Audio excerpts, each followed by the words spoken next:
Hello guys, സുഖമാണല്ലോ അല്ലേ? എൻ്റെ മുടിയുടെ ഇപ്പോഴത്തെ അവസ്ഥ കണ്ടിട്ട് ഇത് വെട്ടിയാലോ എന്നാണ് ഞാൻ ആലോചിക്കുന്നത്. മുടിയാണെങ്കിൽ ആകെ നാശകോശമായിട്ടിരിക്കുകയാണ്. പിന്നെ പനിയും കൂടെ ആയിരുന്നതുകൊണ്ട് തന്നെ ഒട്ടും ശ്രദ്ധിക്കാൻ പറ്റിയിട്ടുണ്ടായിരുന്നില്ല. മുടി കണ്ടാൽ തന്നെ നിങ്ങൾക്ക് മനസ്സിലാവില്ല. മുടിയാണെങ്കിൽ നല്ല ഡ്രൈയും നല്ല ഫ്രിസി ആയിട്ടിരിക്കുകയാണ്. അപ്പം ഇന്ന് നമുക്കൊരു ഹെയർ കെയർ ആയ ഞാനാണെങ്കിൽ ഇൻസ്റ്റയിലും യൂട്യൂബിലും ഒക്കെ കുറേ റിവ്യൂ കണ്ടിട്ടുള്ള സാധനമാണ് ഈ ആൽപ്സ് ഗുഡൻസിന്റെ ഫ്ലാക്സ് സീഡ് ജെൽ. അങ്ങനെ ഫൈനലി ഞാനും ഒന്ന് യൂസ് ചെയ്ത് നോക്കി. എൻ്റെ പൊന്നോ, ഉള്ളത് പറയാൻ അടിപൊളി പ്രൊഡക്റ്റ് ആണ്. കാരണം എൻ്റെ മുടിക്ക് നല്ലൊരു ചേഞ്ച് തന്നെ കൊണ്ടുവന്നായിരുന്നു. ഇതിന്റെ കൺസിസ്റ്റൻസി ആണെങ്കിലും സ്മെല്ലാണെങ്കിലും ഒക്കെ ഉണ്ടല്ലോ അടിപൊളിയാണ്. നല്ല വൃത്തിയായിട്ടുള്ള ഒരു കൺസിസ്റ്റൻസിയാണ്. അതേപോലെ തന്നെ സ്മെല്ലാണെങ്കിലും നല്ലൊരു സോഫ്റ്റ് സ്മെല്ലാണ്. ഞാൻ എൻ്റെ മുടിയിലും സ്കാൽപ്പിലും ഒക്കെ നല്ല രീതിക്ക് അപ്ലൈ ചെയ്തതിന് ശേഷം മുടിയൊക്കെ ഒന്ന് ചീകി 30 to 40 മിനിറ്റ്സ് വരെ ഞാൻ തലയിൽ വെച്ചിട്ടുണ്ടായിരുന്നു. ഞാനാണെങ്കിൽ കുറച്ച് എൻ്റെ ഫേസിലൊക്കെ ഇട്ടിട്ടുണ്ടായിരുന്നു. നമ്മുടെ ഹെയറിനും സ്കിന്നിനും ഒക്കെ ഒരേപോലെ യൂസ് ചെയ്യാൻ പറ്റുന്ന ഒരു. പിന്നെ അതിനുശേഷം ഞാൻ നേരെ പോയിട്ട് എൻ്റെ തല കഴുകി.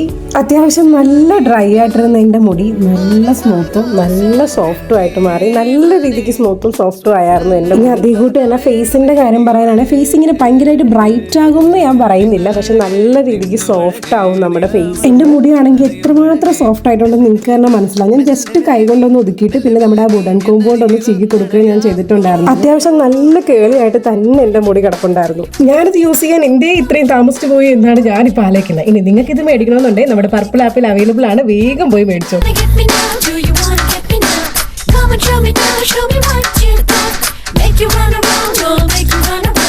അപ്പോൾ ഇന്നത്തെ വിശേഷങ്ങൾ അത്രയൊക്കെ ഉള്ളൂ. പുതിയ പുതിയ വിശേഷങ്ങളൊക്കെ ആയിട്ട് വീണ്ടും കാണാം. അപ്പോൾ വീഡിയോ ഇഷ്ടപ്പെട്ടാൽ ലൈക്ക് ചെയ്യാനും സബ്സ്ക്രൈബ് ചെയ്യാനും മറക്കരുത്. ബൈ.